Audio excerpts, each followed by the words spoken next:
रामकृष्ण हरी. शुभ संध्याकाळ. संध्याकाळचे 5 वाजले. झाला का चहा पाणी सर्वांचा? आमचा पण झालाय चहा पाणी, तुमचा पण झाला असेल.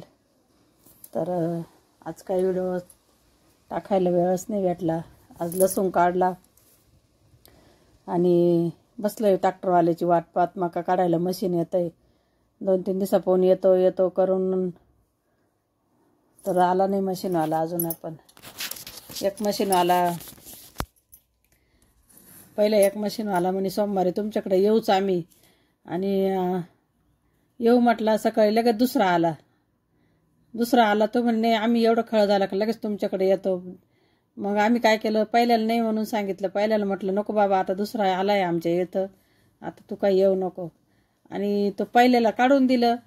दुसरा तिकडं तेल लाईत गेला. तो बी तिकडं ते खळं काढलं, तिकडून लगेच दुसऱ्या खळ्यावर निघून गेला. का त्या पहिल्या ज्या खळ्यावर काढलं त्या खळ्यांचं नातेवाईक होते ते. मग तो तिकडं गेला निघून त्या खळ्यावर. आता 5 वाजू राहिले. सकाळी 10 वाजायची ट्रॅक्टरवाल्याची वाट पाहतोय आम्ही. 5 वाजू राहिले अजून ट्रॅक्टरवाला येईना. अशी ट्रॅक्टरवाले राहत्या, हुकेल बुद्धीचे. त्यांना कळत नाही, त्यांना अक्कल नाही राहत का बा आपण या खळ्याला वाल्याला हा म्हणून सांगितलं, मग त्या खळ्यावाल्याकडे कशाला जायला पाहिजे? यांच्यावर कसा विश्वास ठेवायचा बरं? त्याच्यामुळं शेतकरी दरवर्षी ट्रॅक्टरवाले बदलते. तर मला वाटायचं बा शेतकरी का ट्रॅक्टरवाले बदलते दरवर्षी? कोणीतरी येऊन काढून देतंय ना, कशक होत नाही. पण त्याला कारण हे ट्रॅक्टरवालेच हुकेल बुद्धीचे राहते. कुणीकडे पळाते पागालासारखे. आता जवळून लांब निघून गेलं ते ट्रॅक्टर. का त्यांची पाहुणे म्हणून ते पाहुणे काय सोनं हागून देणार आहे त्यांना हातावर? ते बी पैसेच देणार आहे, आम्ही पण पैसेच देणार आहे ना. का त्यांना सोनं देणार आहे हातावर हागून? चिन्ह आलाय कुत्र्याचं वचन दवाचे. सकाळपासून वाट पाहून इतकं टेन्शन येऊन गेलं. त्या मकाचे तिथं भुस पडायचं होतं म्हणून आम्ही जेवणाला तर देऊन 1 वाजता लसूण काढून घेतला तिथून. का बा मका लसणामध्ये घाण जाईल बा, भुसाची काकाना कोकाना जाईल, परत आपल्याला काढायला त्रास होईल म्हणून आपण तो लसूण इतका घाईघाई काढला. सकाळी आम्हाला जेवायला 1 वाजला. पण पहिले आम्ही लसूण काढून घेतला सगळ्यांनी. आणि तो ट्रॅक्टरवाला हुकेल डोक्याचा, तो तिकडं धरपड राहिला. अजून त्याचा पत्ता नाही इकडं.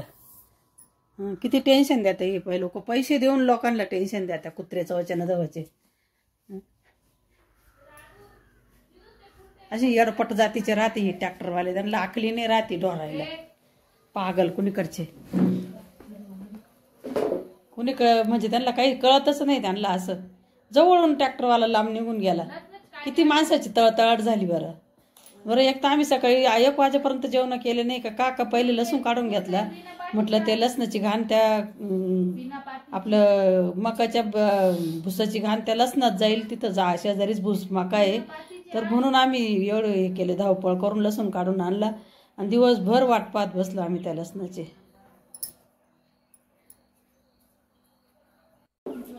तर असे राहते नालायक ट्रॅक्टरवाले. इतका जीव चिरून गेलाय ना, इतका तळतळ उठून गेलाय जीव. सकाळपासून वाट पाहू राहिली त्या ट्रॅक्टरवाल्याची. सकाळपासून बरं नाही म्हणून सांगायला पाहिजे होतं ना. त्याने इथं येऊन तोंड घेऊन आला. त्याच्यामुळे दुसऱ्या ट्रॅक्टरवाल्याला आम्ही नाही म्हणून सांगितलं. जो येत होता त्याला आम्हाला नाही म्हणून सांगावं लागलं याच्यामुळं. आणि हा तिकडंच काशी करत हिंडू राहिला कुत्रा. असं जीव चिरत असं वाटतं त्याला तिकडं जाऊन झोडूनच काढावं. असे राहते हरामखोर ट्रॅक्टरवाले. त्यांच्या भरोश्यावर कधीच राहू नये. धंद्यावाले काहीतरी त्यांच्या निस्ती त्या नजर टगर मगर राहते. इडं काय भेटेल का तिकडं काय भेटेल. आता तिकडं काय भेटणार आहे? तिकडं तेच पैसे भेटणार आहे. इकडं तेच पैसे भेटणार होते. काय तिकडं वेगळं भेटणार होतं काही त्यांना? नालायक मेले. असं जीव चिडू राहिला असं वाटतं त्याला धरूनच जोडावं. इमानदारीची खरीची दुनियाच नाही हो, खोट्याची दुनिया. खोटे मागं लोक पळत आहे. खऱ्याची दुनिया नाही राहत.